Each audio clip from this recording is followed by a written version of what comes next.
This is the Press Play Podcast, brought to you by Real Resilience. Hello and welcome to Press Play, the podcast from Real Resilience. And as my research has so far found, the only such podcast dedicated to the audio format we love, tape and tape recorders. We're at the Bristol Hi-Fi Show this episode, one of the three main hi-fi shows in the UK each year.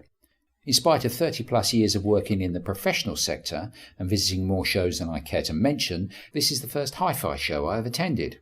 I went there with a specific goal of looking for tape machines of whatever format.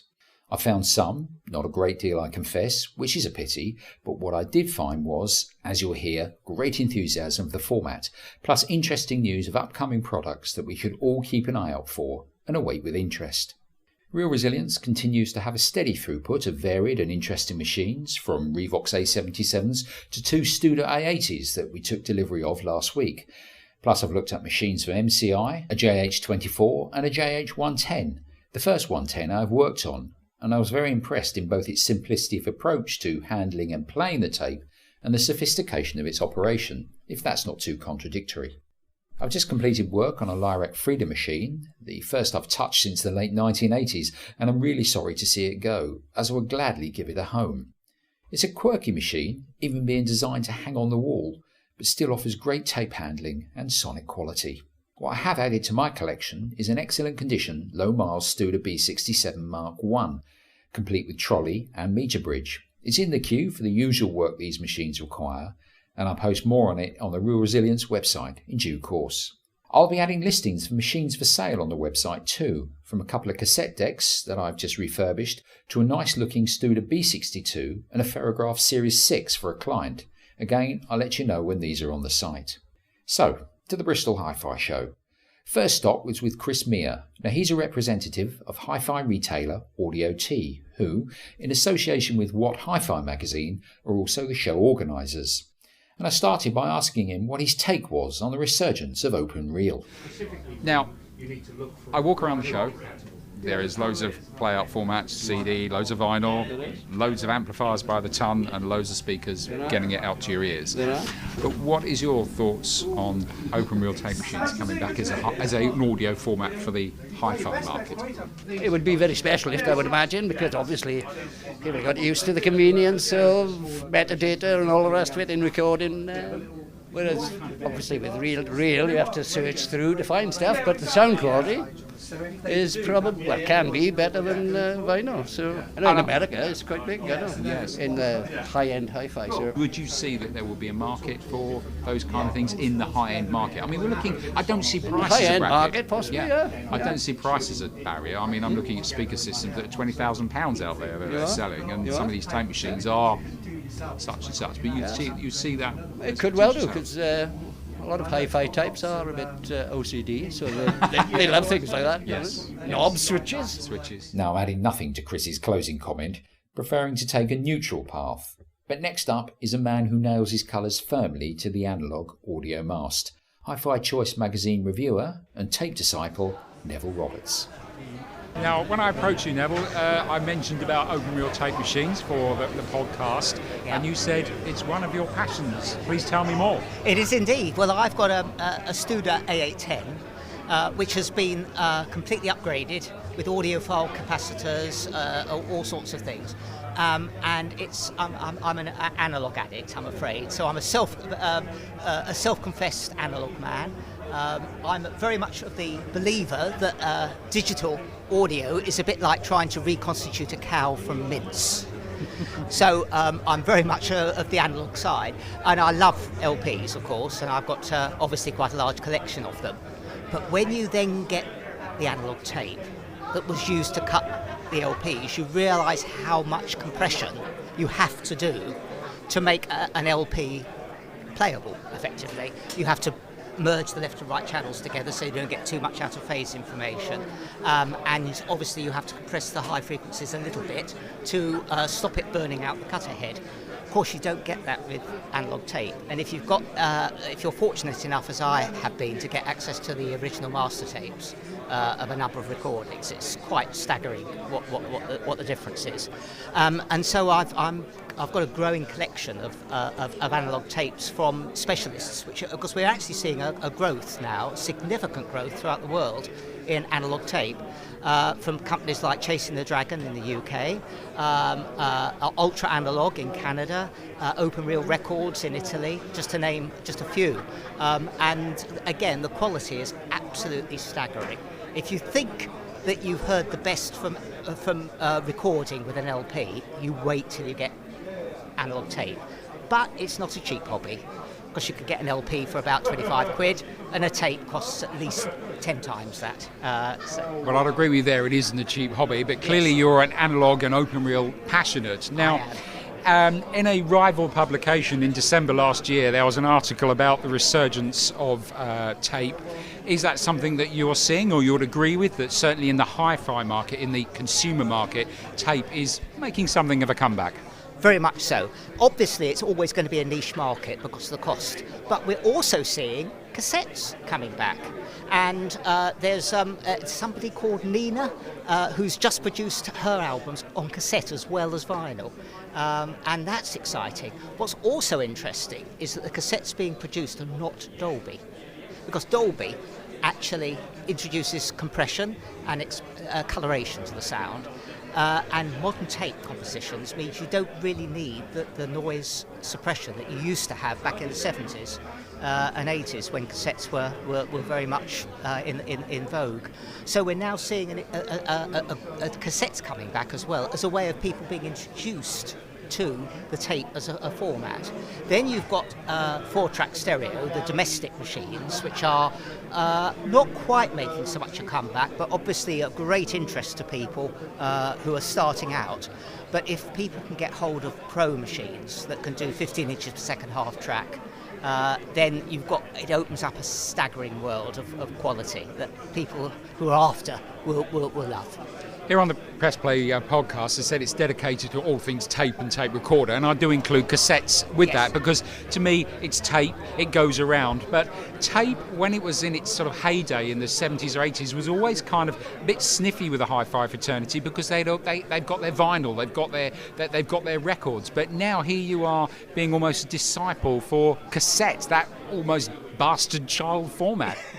Tell me about it. Well, the thing is that the one thing you've got to realise is that tape formulations have moved on since the 70s. And that's what we're seeing, where cassettes can actually give you a really good introduction to what tape can actually offer.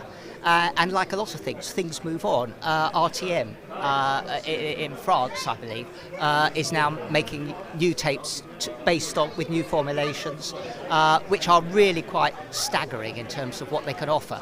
And when you compare that against vinyl, you're getting something that can get pretty close to it.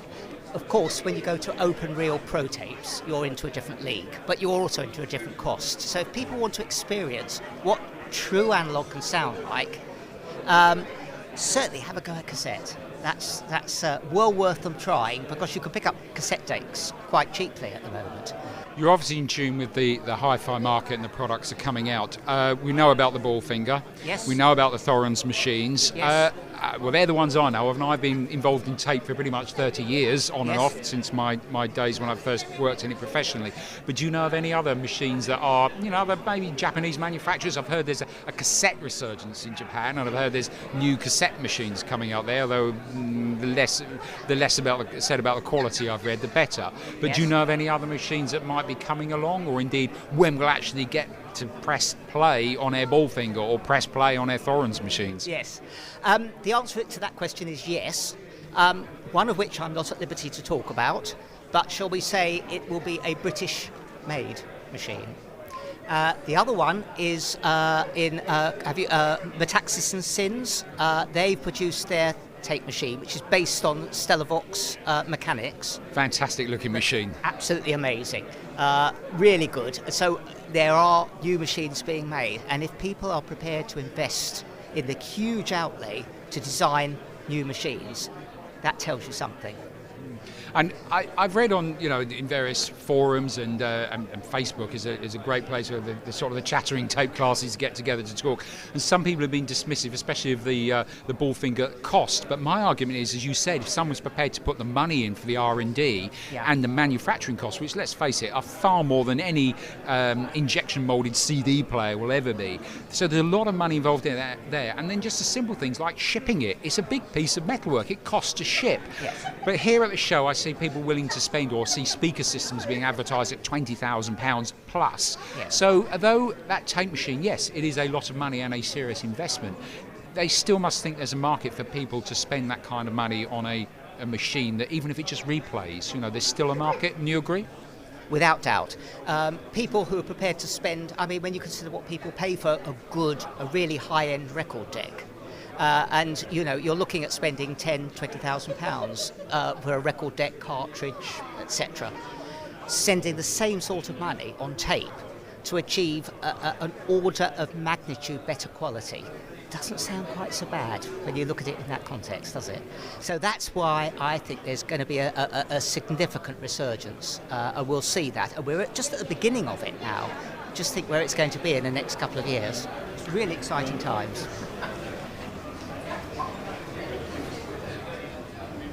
I have to say, the exhibition building, the Marriott Hotel here in Bristol, is a strange place to hold a hi-fi show. We've got listening rooms in the hotel rooms, and the whole place seems to be a little bit like a rabbit warren. I've just come up the fire escape to get to the first level, and there's 3 more levels above that, which I assume are all rooms. Judging by the floor plan, we've got room 216, 318, 422 down corridors that are pretty obviously the hotel bedrooms when they're not being used for exhibition space. But we'll go and find out and see what some of the manufacturers have got on offer. And I walk into the Rogers room, and what do I see confronting me straight away? 2 Revox B77s. We've actually found some tape and some pre-recorded tapes as well. So I'm going to speak to the Rogers representative when I can. So I'm looking forward to speaking to him. After at last finding some open reel machines in the Retrotone listening room, where they were using them to demonstrate the Rogers range of speakers, I talked to a show attendee, not just about their desire to get back into the open reel format, also to relive a different time and the emotion that goes with it. Hello, I'm Graham Vale. I'm in my mid-50s, and I've been a hi-fi enthusiast for probably 40 years, since I was a small boy. And why were you looking at the open reel tapes? So that's always been something I've been very intrigued by, professional recording side of things. And it seemed super cool in the 70s, introduction of the cassette. But you could, my heart was actually in the open reel. I think I like the thinginess of putting the reel on, threading the tape through. Although I didn't have any pre-recorded material, I used to record records. So I think it was just, I was intrigued by the technology and seeing those reels go round and round and round. It's certainly something magical. I'd agree with you there. Would you like to get back into the format? If you've got the space, there's certainly a niche market. There's certainly people buying vintage hi-fi equipment, and if you've got the room and the space, then it takes you back to those rosy years when life was a bit simpler. In fact, my son, who's doing a PhD related to music, he's a vinyl enthusiast. I've given him my vinyl collection, my old vinyl record player, and part of his doctorate is about the thinginess of music. In the Far East, there's actually a resurgence of cassettes. And it's not just it's people buying the cassette, the whole package, the artwork, everything that goes with it. These days you can stream anything, instant gratification. And I think the resurgence is people are harking back to that day where you had to go out of your way, put a record on. It's a bit like using making a cup of tea. in a traditional way, boiling the kettle, pouring it into a teapot, rather than just putting a tea bag in. It's going through that ritual.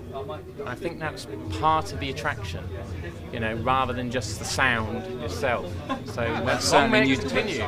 Making a cup of tea, I like that analogy. Do you have an open reel machine at the moment? I don't at the moment, but as I said, being subscribed to that Facebook Vintage Hi-Fi, I'm certainly looking to go that way. Yeah. Well, on Facebook, there's many of the pages that I'm a member of, such as the Studio Users group worldwide. There's open reel groups and ones dedicated just if you're in Europe or just wants a certain model. So do sign up to a few. It's a welcoming community. Yeah, I will. I didn't realise there were that many. There are so many manufacturers who are in that space all those years ago. Yeah, certainly plenty to choose from. And you don't have to spend a fortune to get hold of some of this equipment. No, I mean, interestingly, the tapes, they all look quite new, actually. You opened the box on one, it was still in its plastic bag, and I thought, it looks pretty good. It doesn't look like the owner's got it off a boot sale or something like that. On a previous podcast, I was talking to two of the tape manufacturers, ATR Magnetics in America and RTM in France, but of course they were still in the market because of the magnetic strips on the back of the credit cards. I said, well, why did you get back into this? And they said, well, we always made tape because it was stuck on the back of the credit cards. It's just we didn't make it in great big reels. And it's great that they're actually getting the format back, and we need the machines, we need the tape, and of course it's nice if you have the pre-recorded material as well. This is the Press Play Podcast, brought to you by Real Resilience. More tape machine takes from the Bristol Hi-Fi show soon. Now, I'd agree with the people I spoke to at the show that getting into the format doesn't have to be expensive. For instance, Neville mentioned cassette as just one way in that needn't break the bank. But opposite to this are both the expectations of what you will get for your money and an underestimation of how much it costs to get a machine working. An audio lineup for a machine is one thing, but don't expect that to get the machine back to its manufacturer's specification. Until we see a flow of newly made machines to the market, the youngest open reel machines are now 35 years old, and a half-decent in its day cassette deck is now hitting 25. Rubber and electronic components will degrade whether the machine was used or not. Even those bar-fined NOS machines in their original boxes that sometimes turn up will have still suffered the effects of aging. Rightly, owners are concerned about the audio quality, the headwear and the replacement of capacitors, but that is only half the story of a tape machine. Arguably, it's the mechanics that are most important. The tape tension, the braking system, the wow and the flutter from the capstan. These aspects have a major influence on the machine's performance, and, unfortunately, they're also the most expensive to fix. If a machine needs a new pinch roller, which is very common, then I tell my client to budget $100 plus for a new one. And if you add case restoration to the mix, the overall cost starts to mount. But all of these things combined are not the real issue of machine ownership. It's what the machine will be worth afterwards. If you have carried out a home improvement at any time, you will understand that the money you spent on it doesn't directly add to the value of the house. And that's the same with an open reel machine. Now, spending over a four-figure sum on a high-end professional machine, which is not uncommon, it is likely to be reflected in the sale afterwards. But even a quarter of that spent on a consumer machine or even a low-end professional machine will certainly not be recouped in its sale. And that's the point we must get over. Don't look at these machines as an investment. Buy the machine and enjoy it, whether you use it as is or spend some money in refurbing it.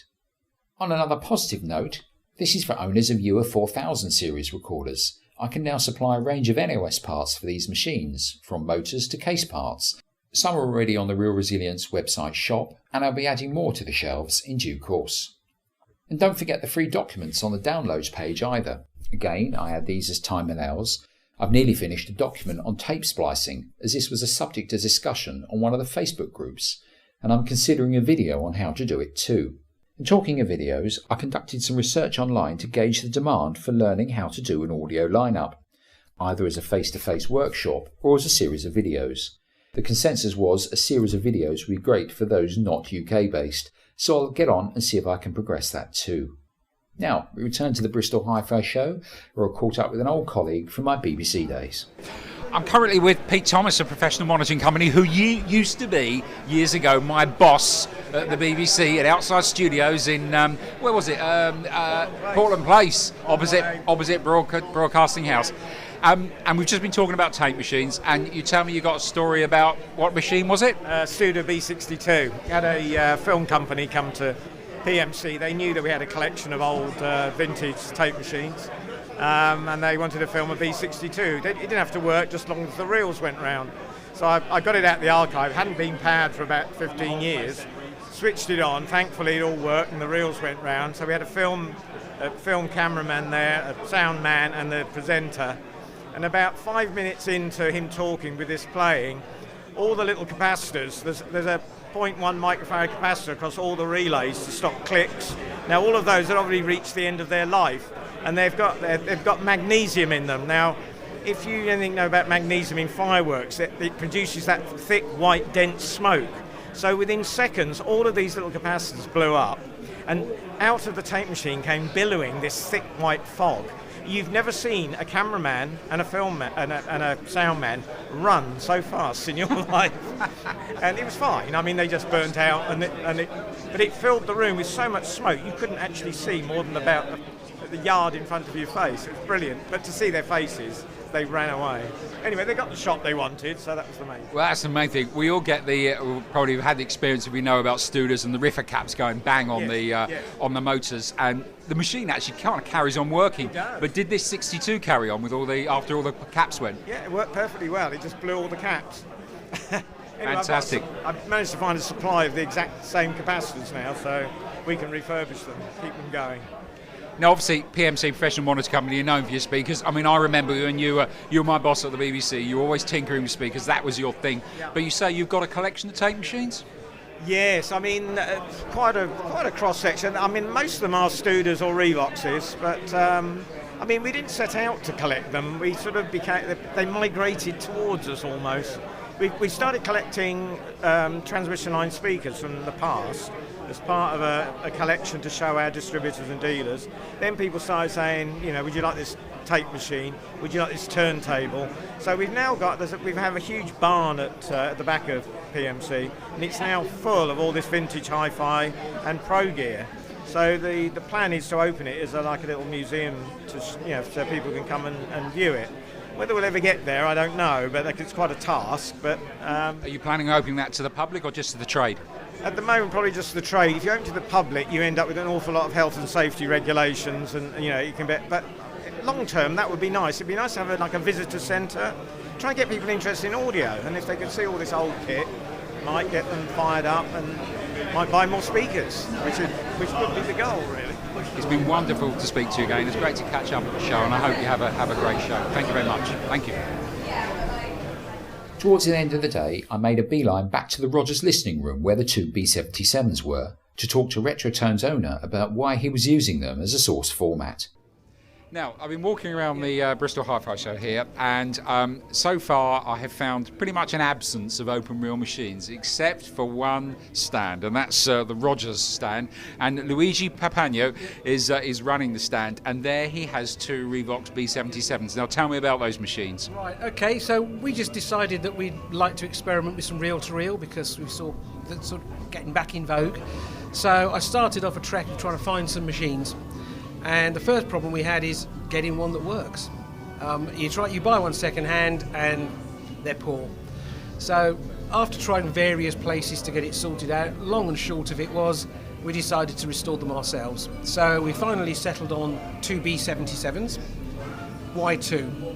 Because if you want to play pre-recordeds, you need 7.5 IPS and 3.5 IPS at 4-track. But if you want to record the masters, studio tapes and things like that, mostly you're going to need 2-track and up to 15 IPS.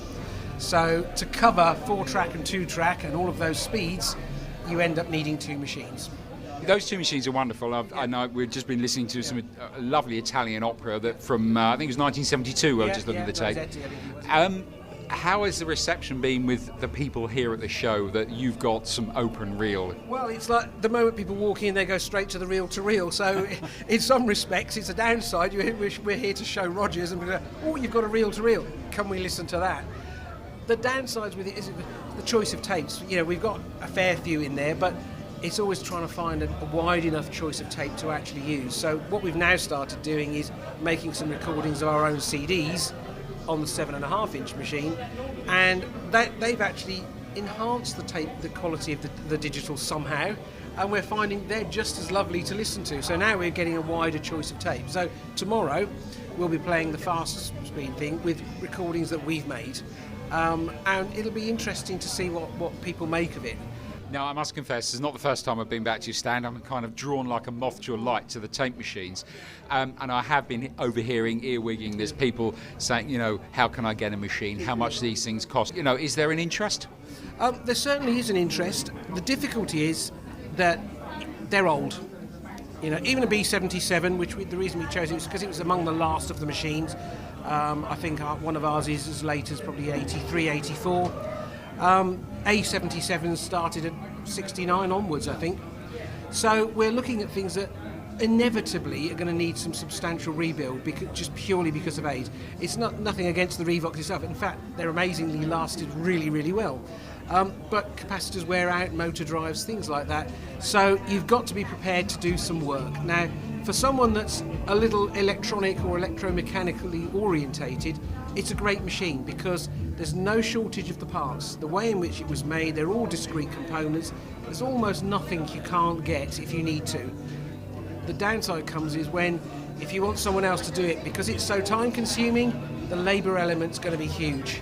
In fact, I was talking to a gentleman that does it, and he said, well, yeah, you're looking at 1,000 plus if you want me to restore a machine rather than just get it working. There are lots of people out there that will just fix whatever fault you've got, but that's not the same as restoration, and that doesn't make for a reliable, good sounding machine. If you want it restored, it is going to be expensive. So it's probably something more interesting to those with a bit of a technical bent that can do the job themselves, because the components themselves are not staggeringly expensive, and if you're used to working with electronics and you've got basic test equipment, then it can be quite a cost-effective thing to do.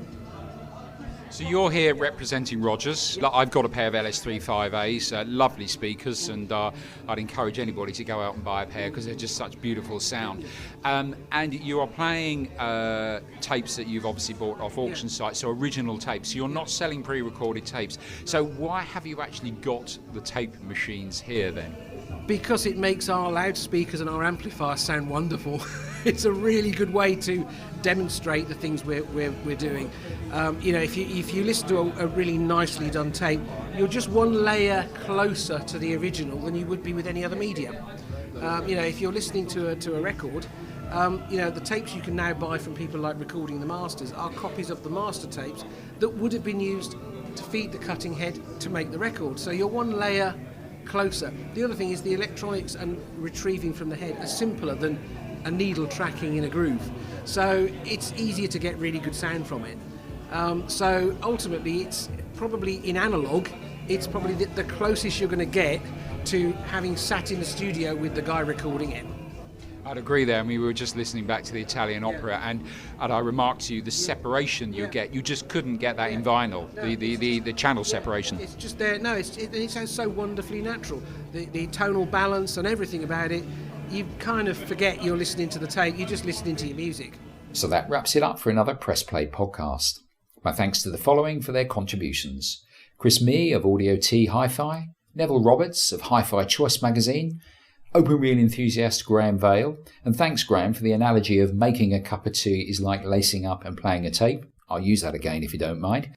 Professional monitor company owner and my past boss Pete Thomas, and finally Luigi Papagno of Retrotone for being unique with an open reel presence at the show. I'll post the links to their websites on my social media pages and the Real Resilience website too. So until the next time, be it open reel or cassette, pre-recorded or dubbed, the reason is clear. Let's keep it real. Find Real Resilience on the web at realresilience.co.uk and on our Facebook page, Real Resilience.